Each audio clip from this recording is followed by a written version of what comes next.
Okay, we're gonna go ahead and start now. Welcome everybody, thank you for being here. This is the Politics and Subculture panel here. My name is Omar Angulo, I'll be your host and moderator today. I'm a multidisciplinary artist and educator. I've grown up in various subcultures where politics were a large part of the identity of the grassroots community.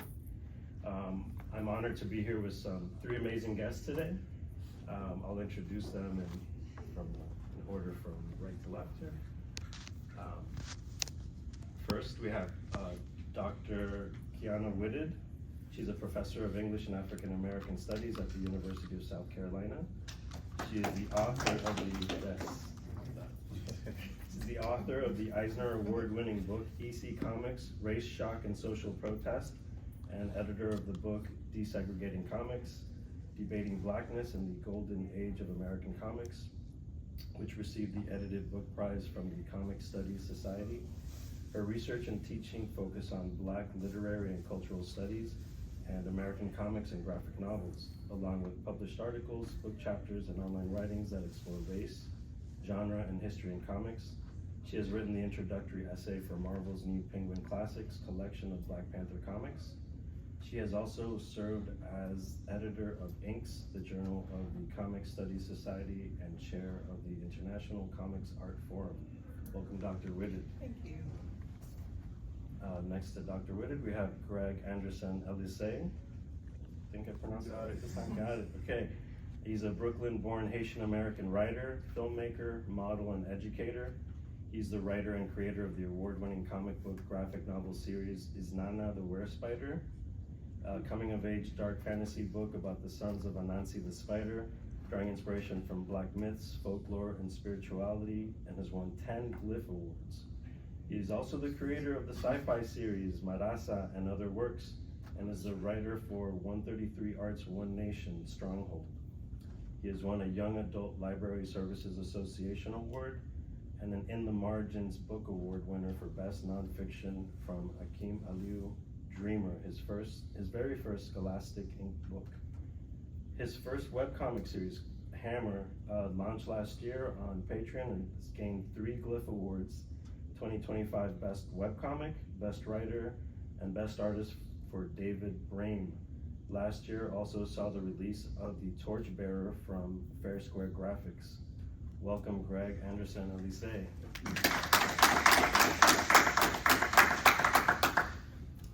And to his right, Dr. John Jennings, Hugo Award winner, New York Times bestselling author, curator, graphic novelist, editor, professor, scholar, design theorist. Dr. Jennings is a professor of media and cultural studies at the University of California at Riverside. He's the co-editor of the Eisner Award-winning collection, The Blacker the Ink, Constructions of the Black Identity in Comics and Sequential Art. Jennings is also a 2016 Nasir Jones Hip Hop Studies Fellow with the Hutchings Center at Harvard University. Dr. Jennings' current projects include the horror anthology Box of Bones, the coffee table book Black Comics Return with Damien Duffy, and the Eisner-winning, Bram Stoker award-winning New York Times bestselling graphic novel adaptation of Octavia Butler's classic dark fantasy novel Kindred. Jennings is also founder and curator of the Abrams Megascope line of graphic novels. Welcome, Dr. Jennings. Okay, so this is Politics and Subculture, how politics, identity, and subculture are woven into the stories we read and the characters we celebrate. I know this is a very broad topic. Politics and comics go hand in hand, from the reactionary comics from the 50s reacting to the Comics Code, which Dr. Whitted's written an entire book on, to, it's always been political, down to the subculture, the underground movement from the 60s and 70s being overtly political. That's real quick, I apologize. I'd like to focus today more on stories and comics that our panelists have found and connected to personally with their identity. For me, as a young activist, becoming politically aware around high school, I remember reading Bill Sienkiewicz's Brought to Light, which was the illustrated Christic report on the 30 years of the United States running drugs through the whole Iran-Contra affair and things like that. It was something that was big to me because I was just becoming politically aware. And one of my favorite artists I saw was connected to the politics that I was getting into. So it made like a real big leap, finding something that I could identify personally with and the communities that I was working with. I'd like to ask my guest today if there's a particular book that you had come across that helped you connect early on with what you were discovering or living that was outside of the mainstream comics. I'd like to focus on underground because, as we know and have written about, mainstream comics have done a horrible job at representing minorities. They've done a horrible job of representing outside culture. So I see a lot of the underground books that move more towards there and connecting to identity. Is there any particular books that you guys can connect to that made that connection for you? Are we going in order? I'll go first. Okay. Like, I don't know. So I definitely grew up very exposed to most of mainstream and little pockets of characters, whether it's from TV shows, movies, or comics. You know, they would mean a lot to me seeing like certain characters like Storm and Bishop as a kid in the 90s watching the cartoon was huge for me. Nebula from Hercules was like revolutionary for me. I'm like, I finally see a character like this. In comics, it was little, it took me a while when it came to like mainstream comics. I think you saying like certain things were a little terrible, but then it became one of those things where I'll take what I can get type of moments. Like growing up, you know, Haitian, especially in the 90s, it was like a problem to say that you're Haitian. You know, it was constant ridicule, constant jokes. Now it's celebrated. Everyone wants to be Haitian now. But in the 90s, that was one of the things that you used to try to keep on the low. But me, myself, I never understood why. I was always like, that's what I am. That's what my parents did. And then seeing characters like Brother Voodoo, I remember initially, I'm like, why the hell would they, this is our Asian character? But then, when I became an adult, and I actually read the original Dr. Who, was going past the weird visuals.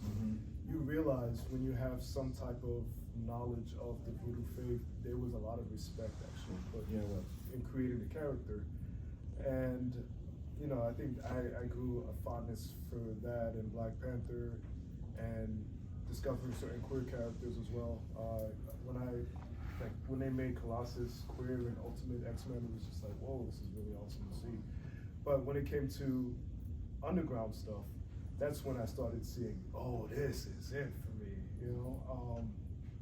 I will actually say, before I met John Jennings, I fell in love with this piece that you did for David Banner.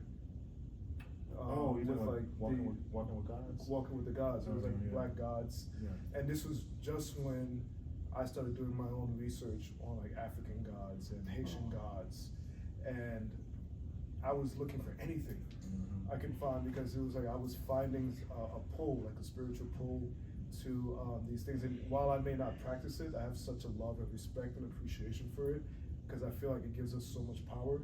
And I was at that point where I was feeling a lot of empowerment of discovering things about my ancestors and my roots, and realizing there's so much art, like multimedia, that depicts this. You just gotta, unfortunately, dig and dig and dig. And I found, it was literally right before I met you. I found like it was a visual animation of his artwork depicting these African gods. And then from there, I realized, oh, he makes comic books. And I discovered The Hole, which we've been talking about, and you gave to him, and I was like, dude, this is the book for me.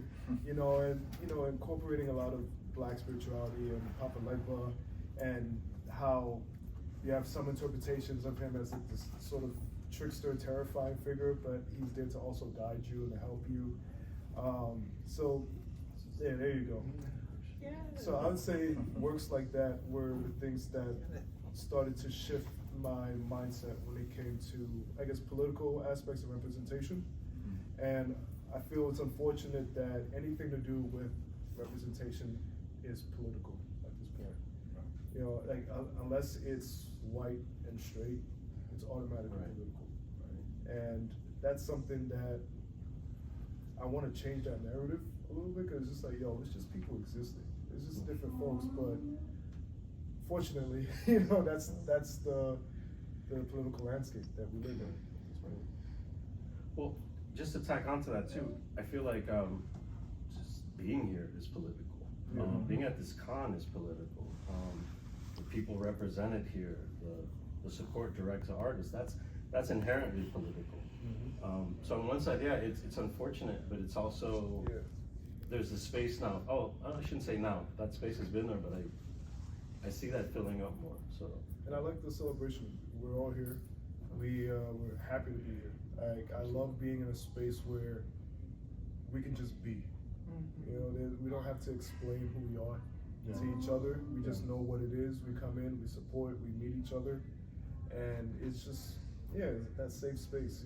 It made sure it's a political on the outside world, but then once we come in, it's just us simply being. Like grassroots unity. I will go next. So we're talking about our connection to personal connection. Yes. So I like to tell my students that I did not come to comic books early. I wasn't reading X-Men in elementary school. I Peanuts and Garfield for me, but it was me being an undergraduate up the road at Hampton and going to Bender's Books, which is a used bookstore that had comics, and it was right when Image was coming to be, and there was Spawn #1. Right. Now, I know we laugh about Spawn, but that was my I have a love-hate. love-hate. Yeah. I love horror, fantasy, and that is what I was looking for. And then I get into the story, and I'm like, oh, he, like you were saying, he happens to be Black. Now that does become relevant in some interesting ways later. But initially it was just sort of a fact of his identity that wasn't as cool as the devil showing up and taking the arrangements, the deal. So it was Spawn for me, and then it was Swamp Thing, and it was a lot of other horror, fantasy, Sandman, a lot of those things. So I became a reader through those types of comics early on, and then I get my job, and I'm not hired at the University of South Carolina. I wasn't hired to teach comics. I think if I had said that, I would not have gotten the job. I was hired to teach African American literature. So I was able and allowed to do a comics class on the side or during the summers while I'm also teaching African American literature. And it was in one of those comics classes that a student came up to me with a photocopy of an EC comic from the 50s. And it was The Guilty. It was a story from 52 about a Black man who had been accused of a crime he didn't commit and is later shot by the sheriff. And that's it. Like, there's no happy ending. And in fact, it was obviously a story about racism and the problems and the issues. And I'm looking at this and I'm like, who did this and when did it come out? And I'm starting to research it, and it's 1952, which is the same year as Ralph Ellison's Invisible Man, which I teach all the time. Almost every year I was teaching Invisible Man, but I would never think to put those two texts side by side. And they very much are in having similar conversations about the ways that Black bodies and criminality and invisibility, all those types of things. And so for me, that was the connection that made my work and the things I'm interested in when it comes to American literature and African American literature connect with my love for comics. So I'll just close by saying my first essay was on Swamp Thing, so I found a way to make it work.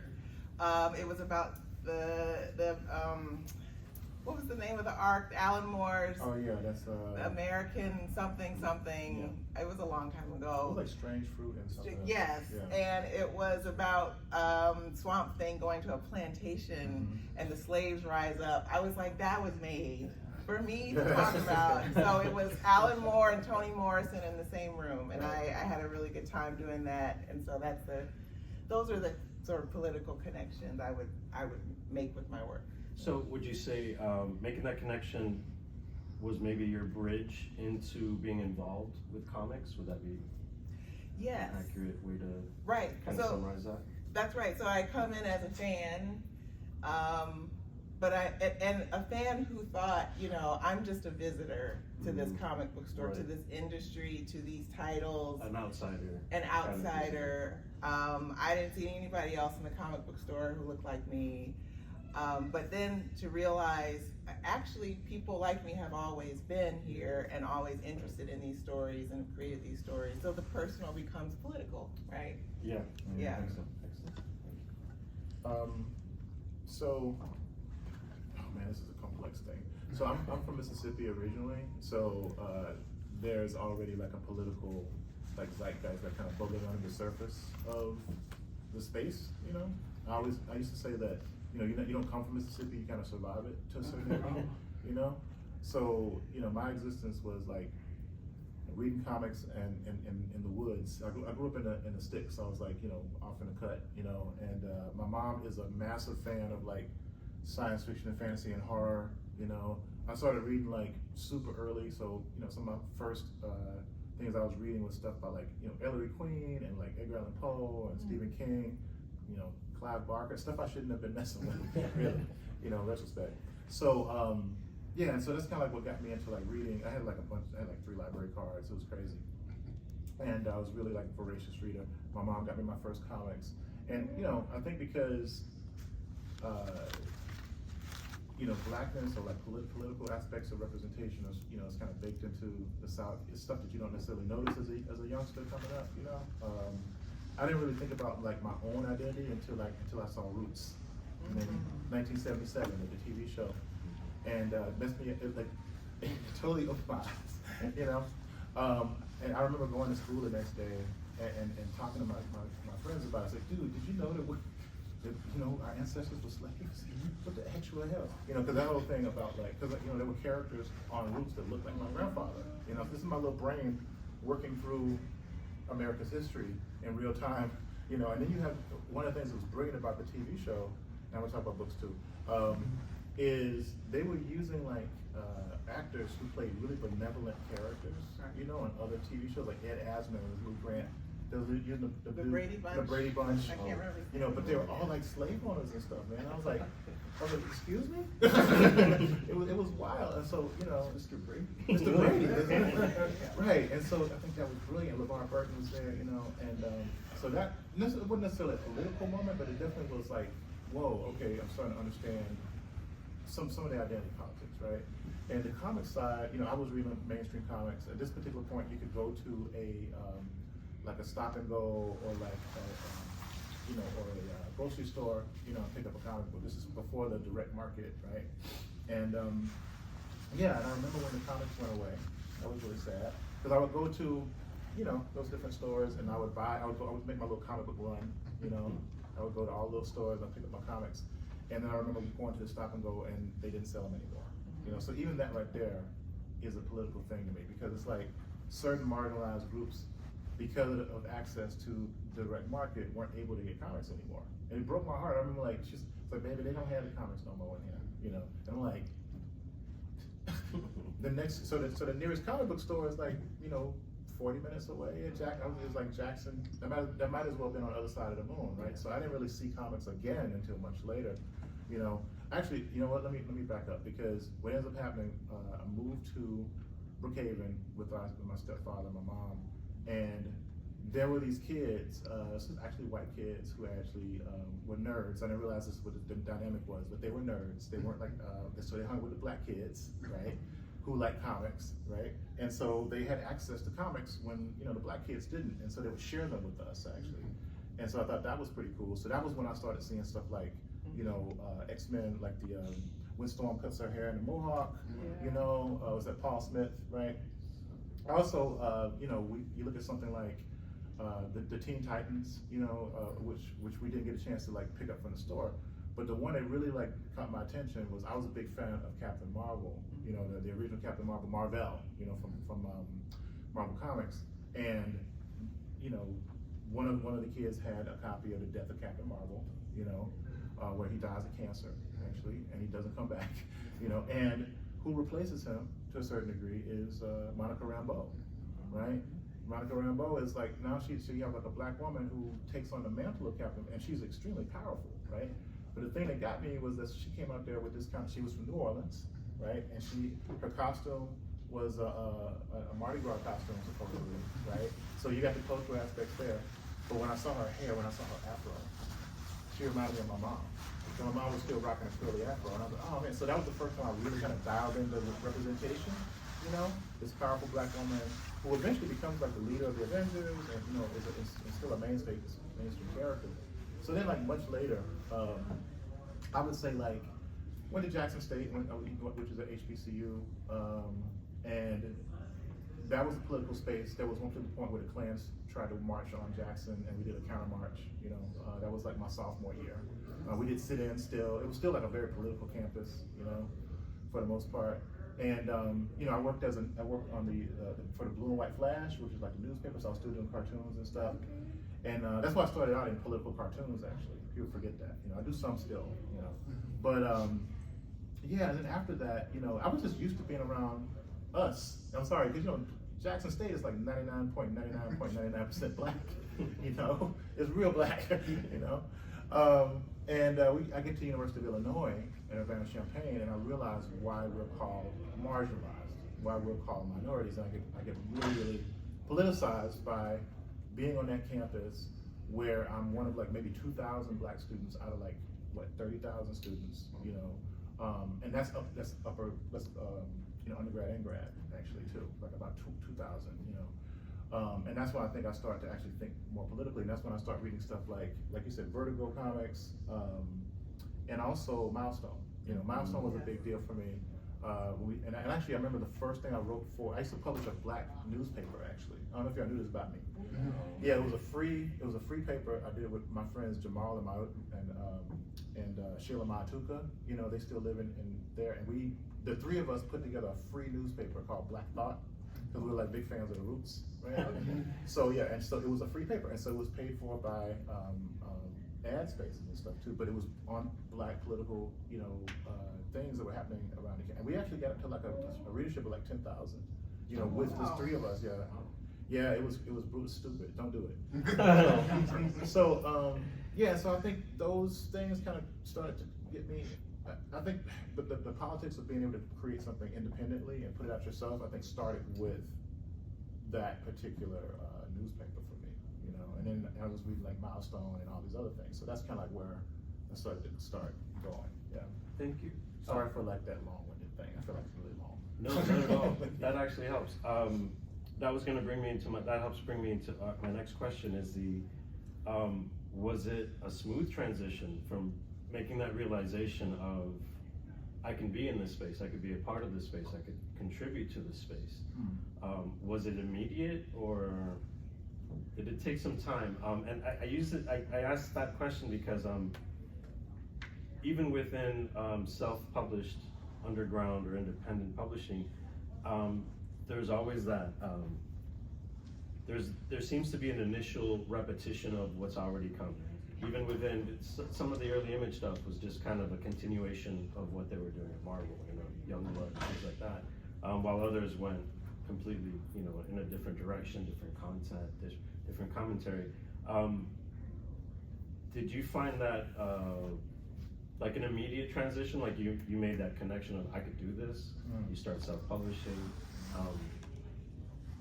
What are your experiences with this?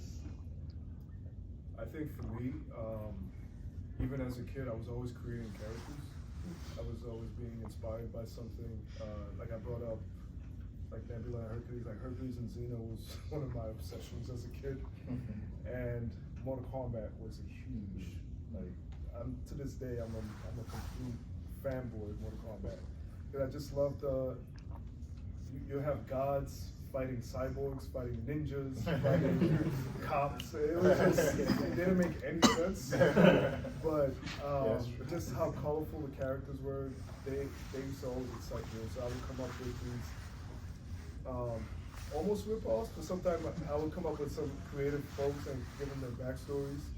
And as I got more into comic books, I remember one particular black creator.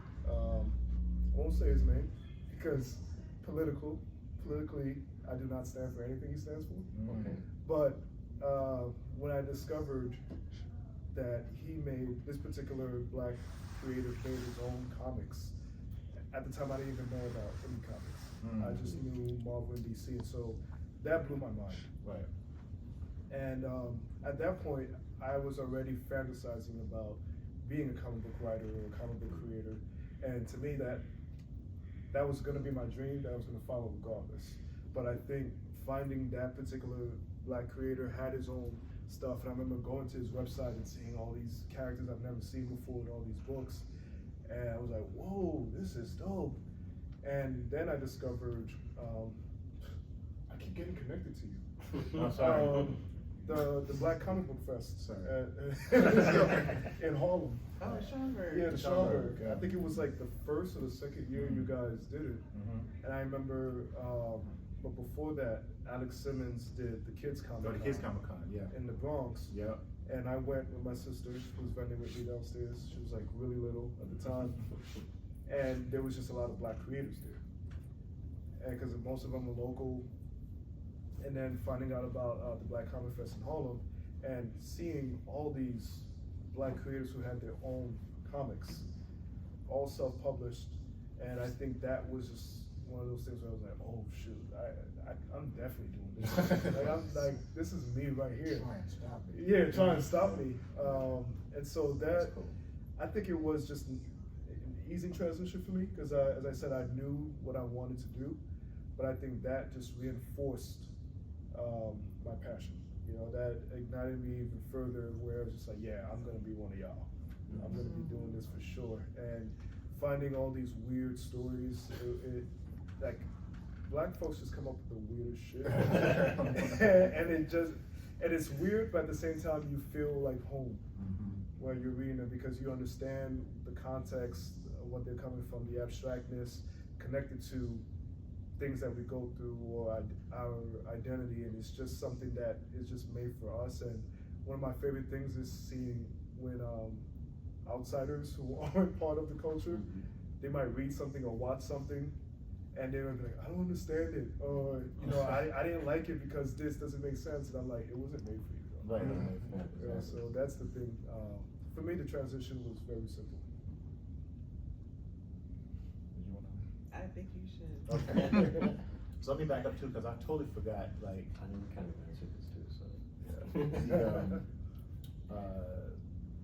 The summer of 1990, I think, I was at Jackson State. I went to Detroit and I stayed with some friends. I mean, with some family, and I was working as a busboy at a restaurant. You know, saving up money for like an airbrush set, and I was going to go back home.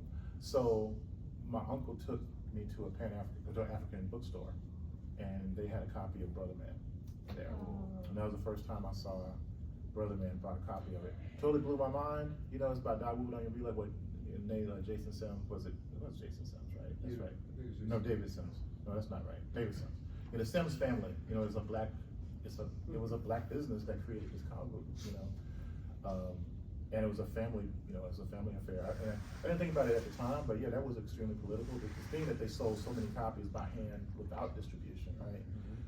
Definitely one of the progenitors of, you know, what we would call like the Black Age of Comics, or you know, Black comics, Black indie comics movement, whatever you want to call it. then when, fast forward, I think what I still start thinking about, so I stopped making comics actually because I got practical.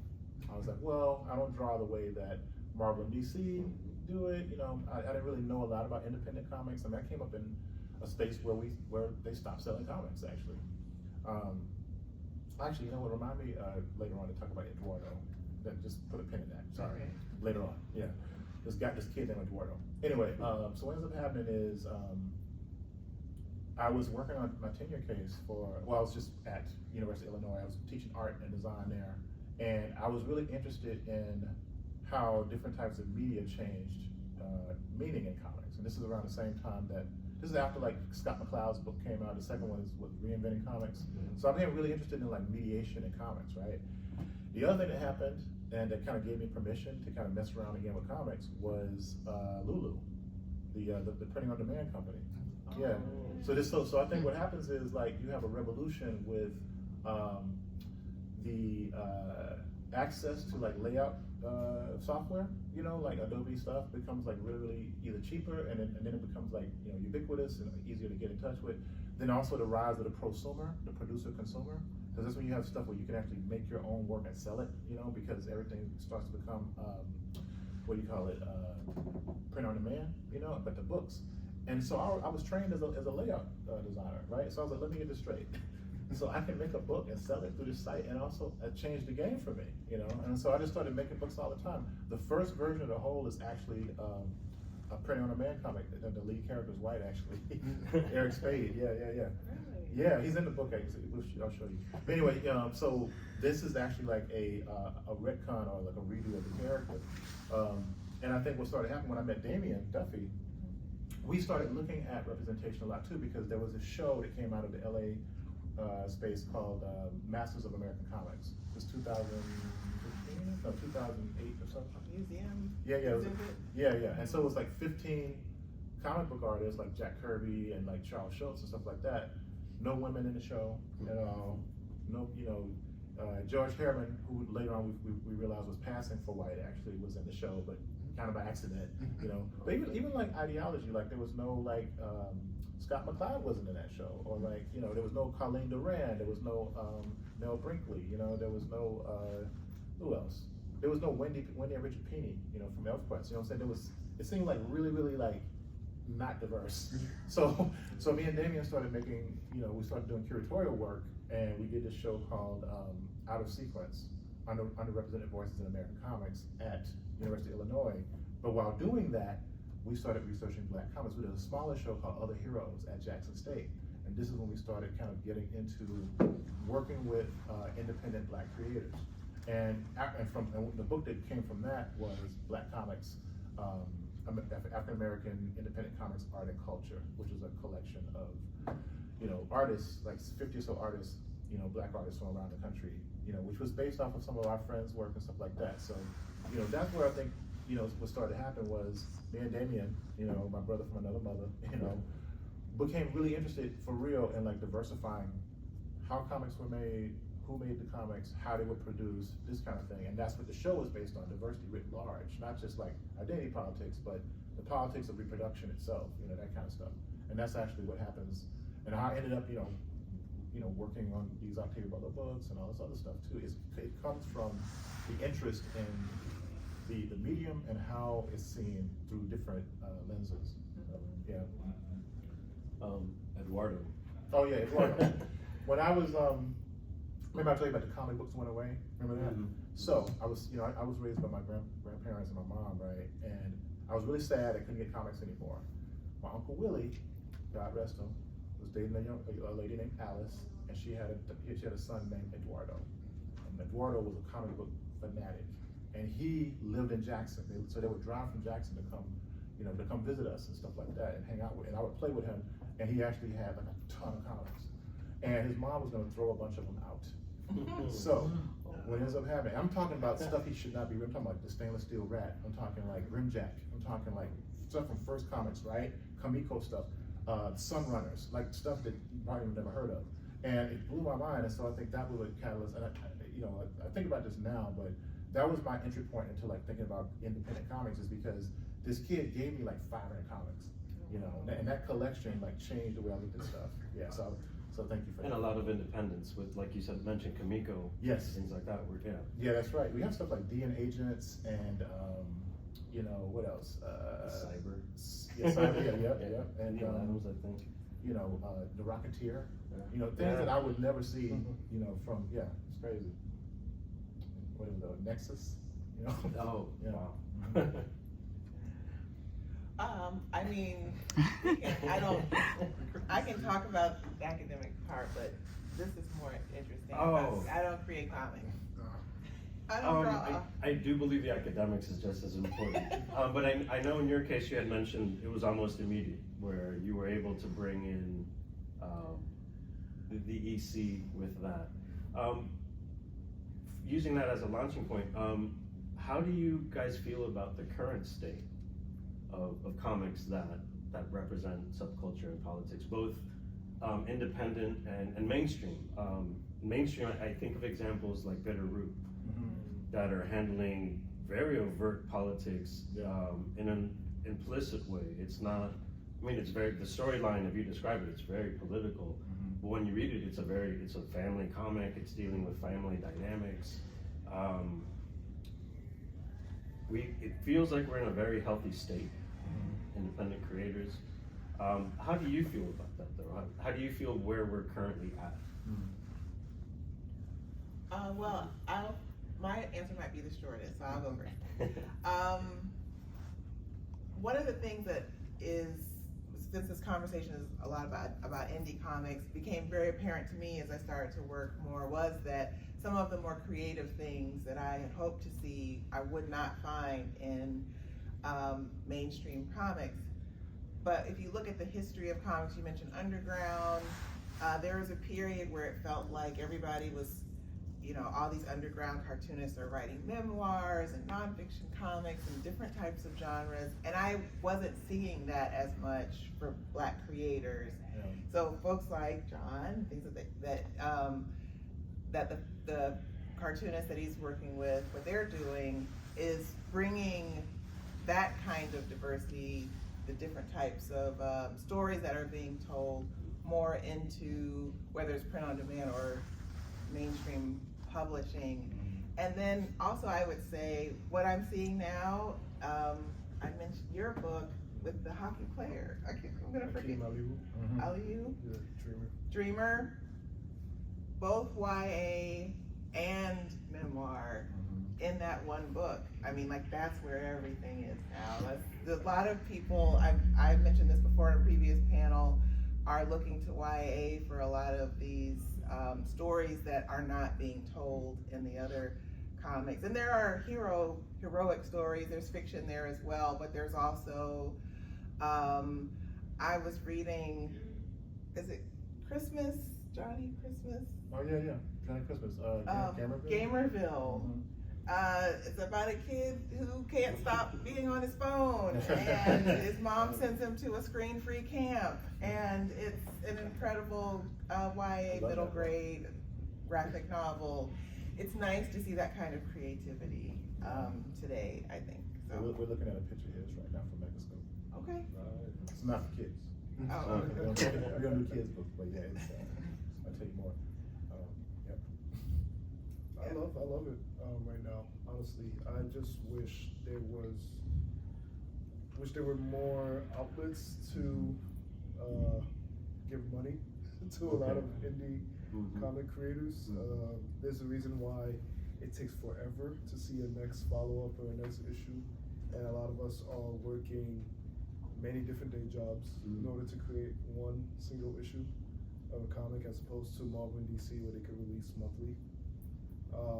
But in terms of content, I love the diversity of it. And one of the things you bringing up Image as well, when I started getting into more independence, I think Image was the first, like, the first path before you start expanding further to more underground works out there. And Image, there was so many weird shit in Image. There's so much stuff. that I fell in love with. Like things like Green Wake was something that, have you read Green Wake? Oh yeah, I love Green Wake. I really hated it, it ended quickly. I mean, that's Riley Rosmo. Yeah, Oh. things like that. Like finding weird, quirky horror stuff, and then I got a little bit more into Vertigo as well, especially anything that Peter Milligan wrote.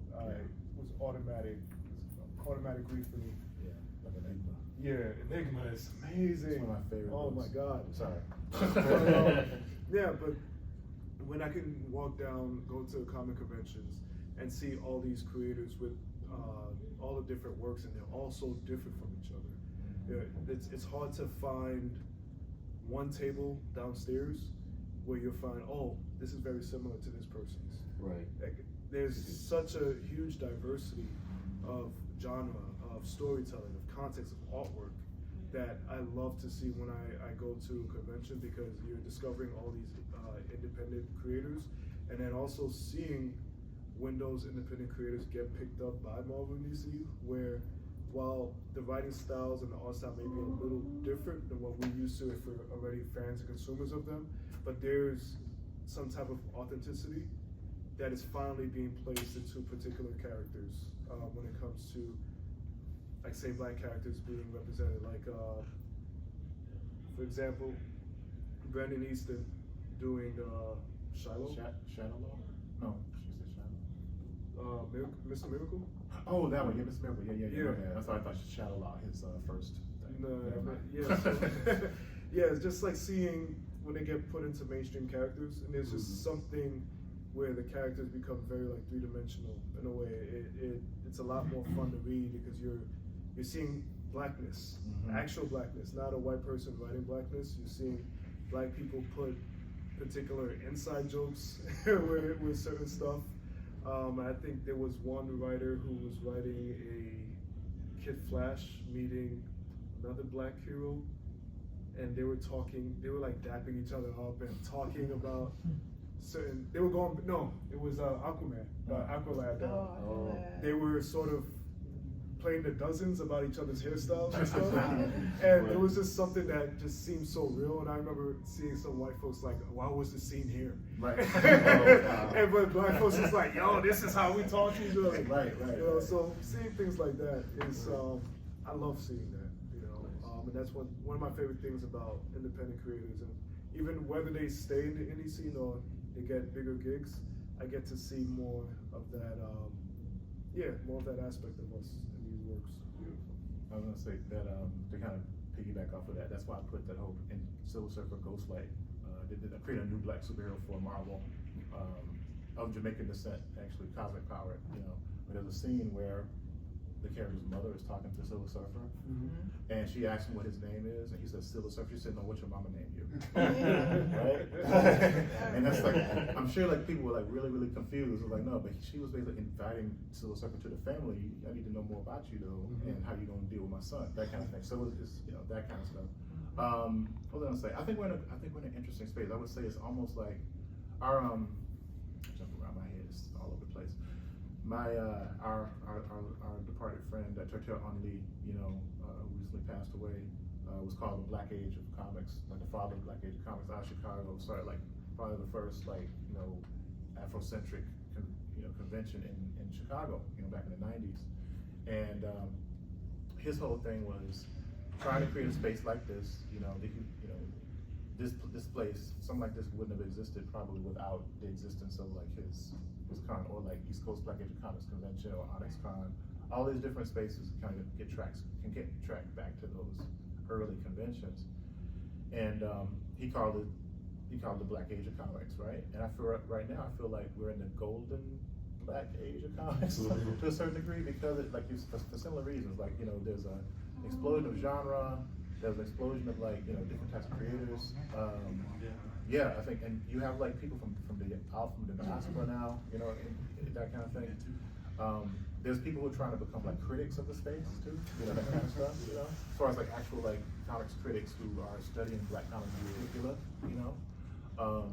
It has its own awards and things of that nature. The Griff Awards is the premier award for excellence in Black comics in America. They're like the Golden Globes of comics, or they're like the Image Awards. Image They're like the Awards. Image That's Awards right. of comics, yeah. So, and now the Image Awards actually has a comic section, Wow. by the way, you know? Yeah, because of the book I published. Yeah, we published Natalie Drew's first graphic novel with her partner, Stephen Barnes, and it was put into Image Comics, the Image Awards for like all the literature, you know, but the judges were like, wait a minute, it was going up against prose books, and they're like, this feels different. I was like, finally. So because of that, they started a new category just for graphic novels for like the Image Awards now. So, you know, we have a really bustling culture. I think for me, I really want more eyes on it. I think because of how the algorithms work right now, it's difficult to kind of break through the noise and stuff like that, you know?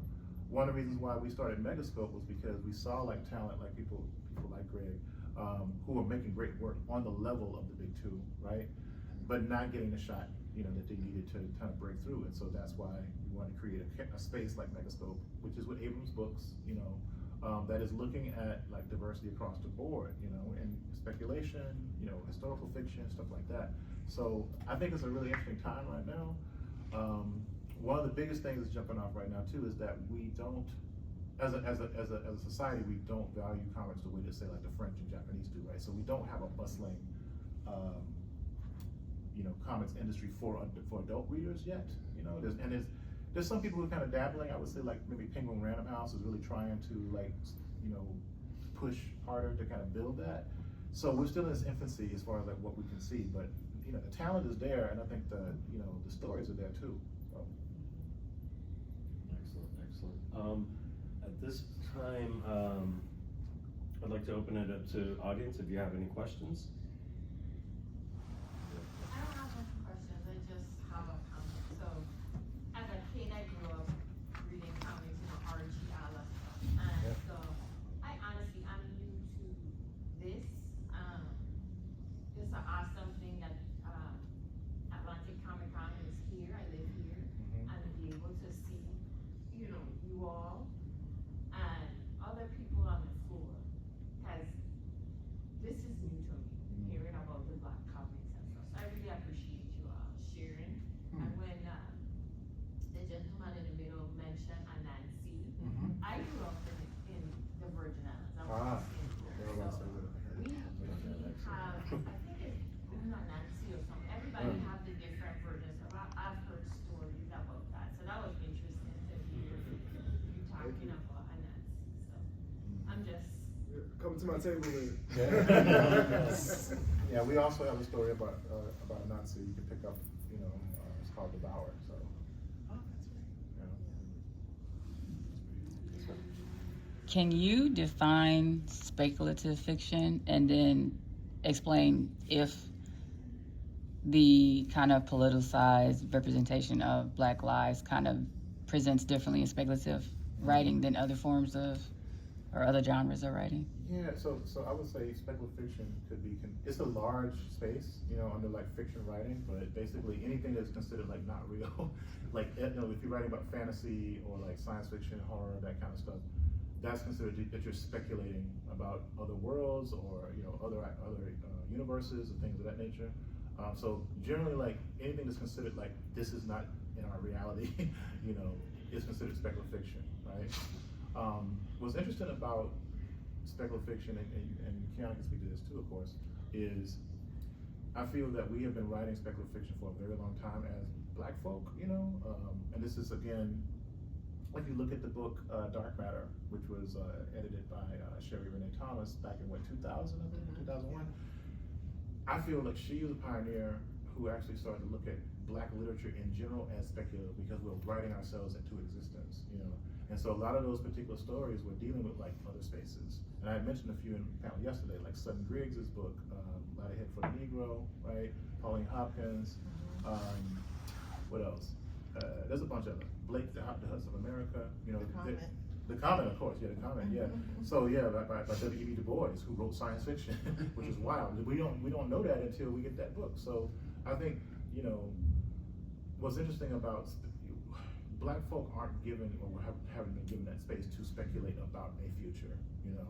What I love about that particular work is that immediately political because it speaks our work into existence. It speaks to our culture, and it immediately starts to establish like our identity and our place, in the world, through that type of writing. I feel, but y'all can piggyback on that. Is that good? Mhm. I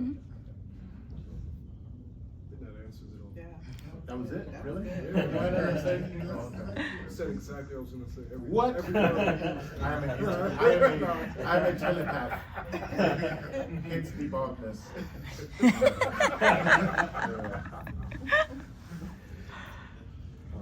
Question?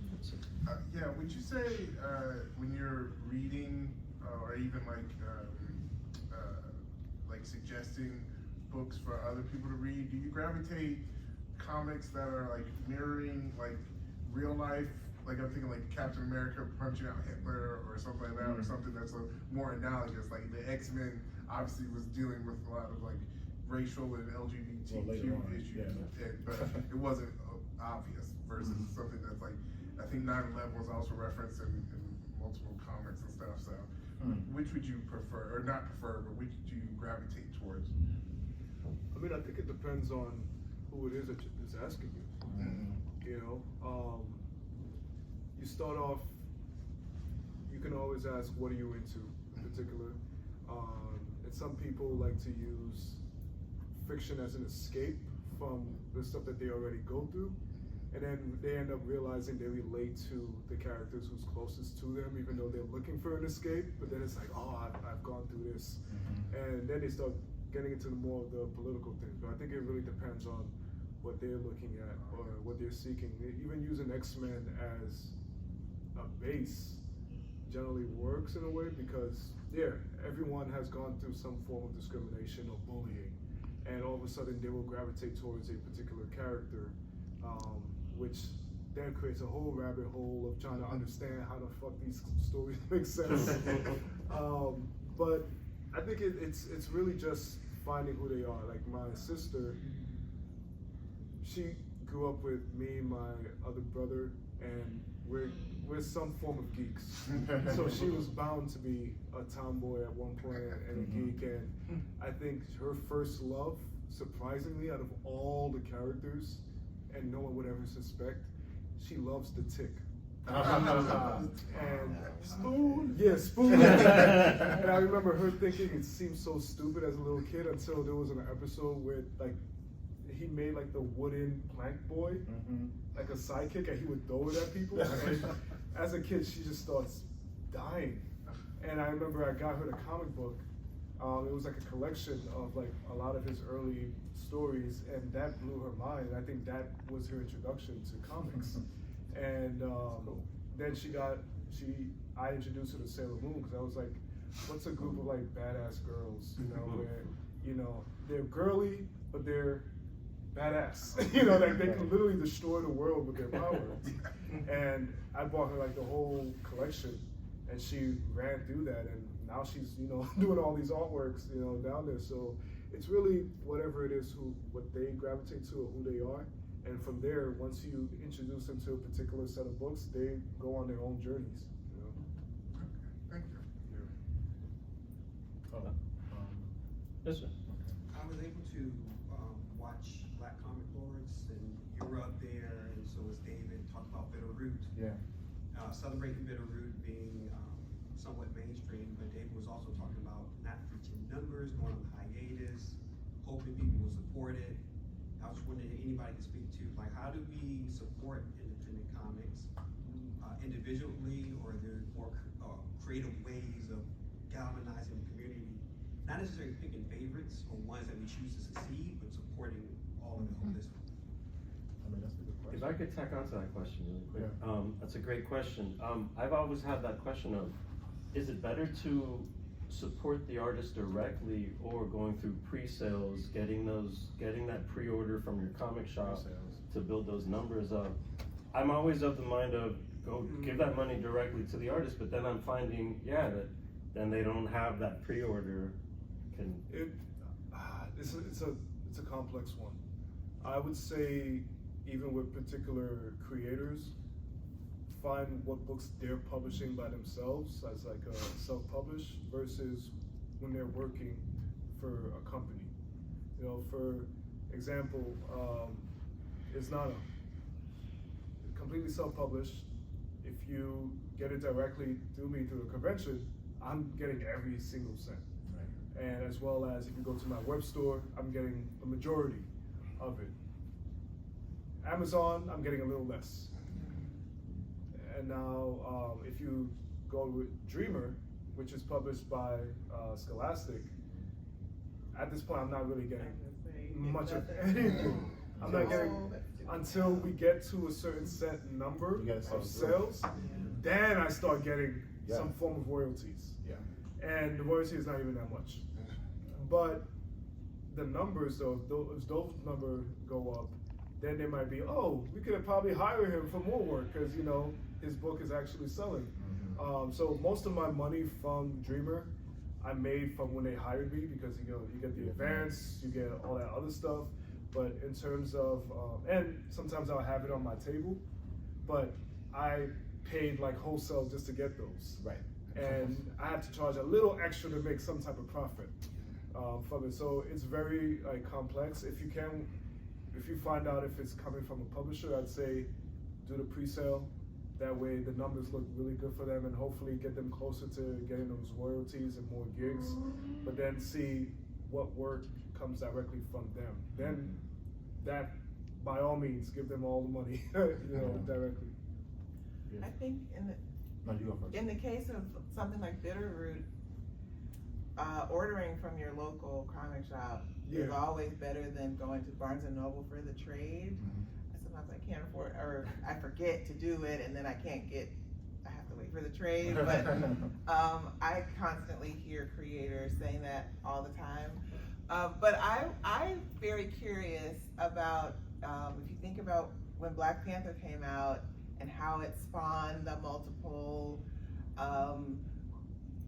World of Wakanda, Shuri, all sorts of things, and a lot of those have now since been shuttered or canceled, or you know, they've just been one-shot series.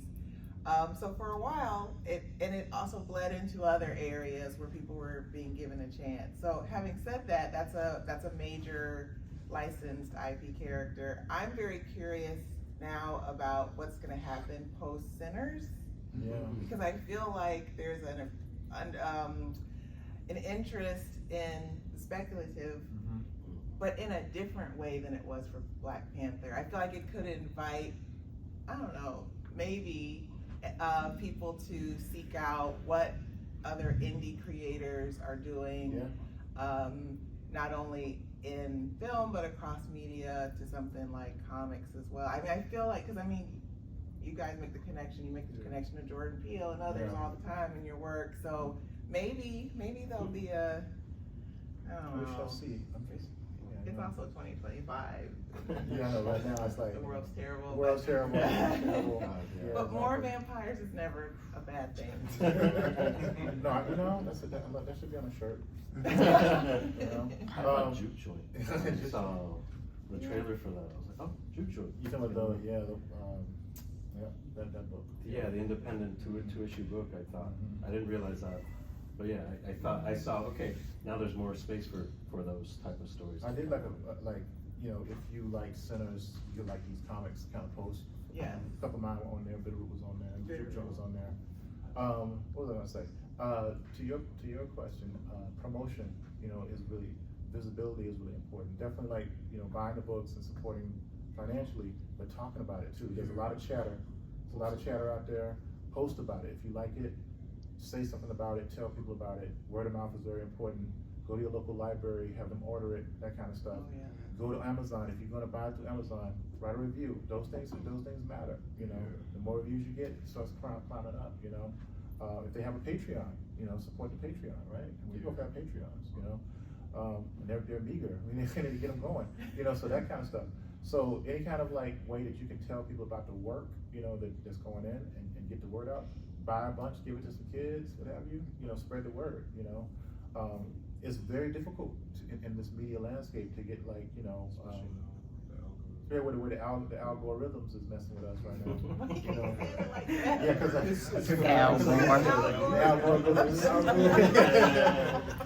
You know, PMRC. you know what I'm saying? So, yeah, that's me, because I'm like, it kills me. Like, for instance, and I'm gonna rant a little bit. Is it okay if I rant a little bit? Okay, all right, it's time to. So, before we got, like, right now we have a new publicist for Megascope. Her name's Jack Cohen. She's fantastic, right? She used to work for Fantagraphics for like many years, right? But before that, you know, we didn't have anybody like selling our books, you know? So what would always chap my hide is going into a black bookstore where they might have like, you know, Kindred or like Parallel or other Abrams books and not see any Megascope books. Oh. That's happened. That breaks my heart because we work on these books really hard, you know, and they're difficult.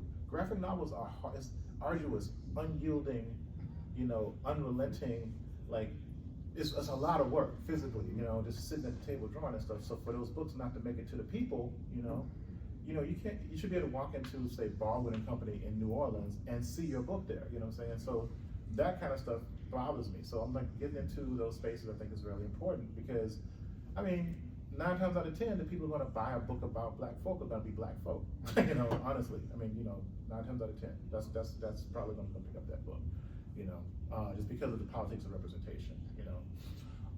Yeah, so that's how I feel about it, talk about it. And was there anything else? I think that's it. I'm like, Okay. Any last questions before we wrap this up? I really like what you said about speculative fiction, and like Sinners being in shows like that. Is oftentimes when movies are made by big corporations, Disney, you can't control the narrative, you can't control the ending, you can't control the overall message. Sinners seems like it did a really good job of instilling black history, Southern history, along with vampires. You get that kind of dichotomy there. I'm just wondering how, like I said, when we do support individuals and their comics, how do we kind of give them the ability to be free and be empowered to tell their story, not let it be affected by media capitalism and such? that's a good question. I mean, yeah, that's hard. Because I think it's really just finding ways to support financially, sponsor. As John brought up, like the Patreon, I do a webcomic there, and say I control everything about how the story goes. I work with David Brain, who is my artist, is my partner in coming up with everything. we share. Yeah, we share.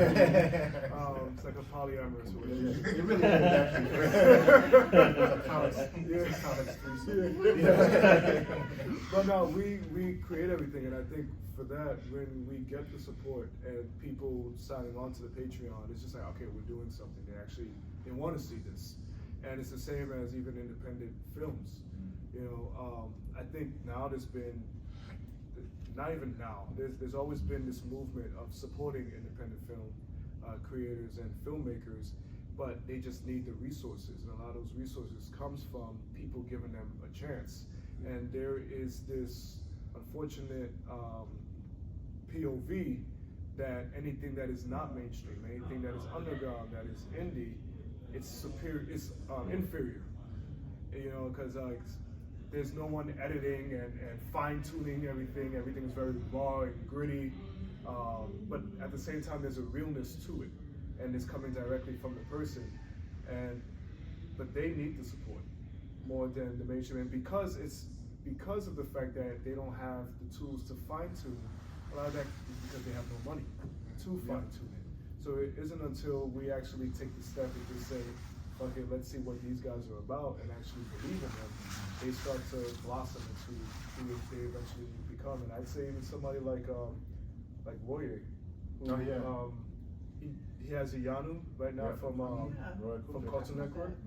You know, we started around the same time, and I remember him showing me some of his older stuff with trying to break in, and it was rough. He had some rough stuff, but there was always his storytelling, and his concepts were always strong. And the more he was putting things out, and he started building more and more of a fan base, and people going to conventions and buying his stuff, you started seeing the quality just grow and grow. And now this motherfucker got an HBO Cartoon Network show, and I'm like, dude, dude, dropped a movie. Yeah, the movie. And I'm so freaking excited for him, you know, and that is a testament of like, you just need to find the right people who are actually there to support you and to push you and to not give up, because it's a hard business. You know, it's like you get one bad review and that could shut you down. No, it's you're totally true. Yeah. I was going to speak to really quickly what you said about sinners, because you know, we published this book called Blue Hand Mojo through a black-owned independent company out of the DC area called Rosarian Publishing, and over COVID, there's a company called Story Media Group that is like, a bunch of reps and stuff, and they were reaching out to different independent creators, and they reached out to Bill Campbell, who owns that company, and so they wanted to rep Blue Hand Mojo, and what's his name? Spring Hill picked it up.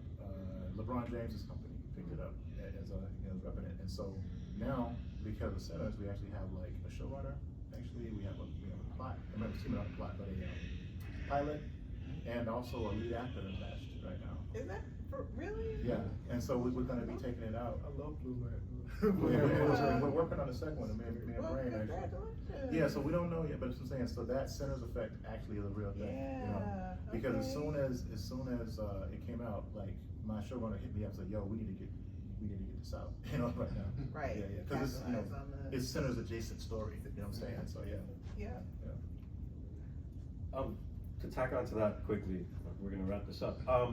I think mindset is an important thing to consider too, because something I noticed with Sinners was it's phenomenal, and then I started reading all these people saying, "Oh, he's got to do Blade. He's got to do this for Marvel. He's gotta do this." And it was like he just created an entire universe on his own with no input from Marvel, with no outside corporate interest. And people's response was, "Go work for these people now." Right. And it was like, No.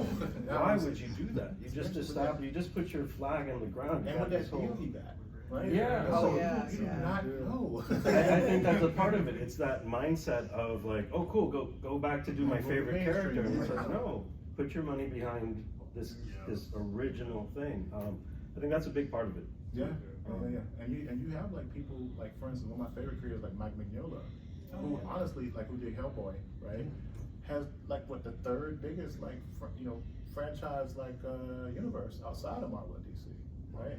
Yeah, that's a dude, Yeah. and a devil character with a gun, you know what I'm saying? Yeah. Yeah, great. His own. Yeah, his own. He Yeah. owns Hellboy. Yeah.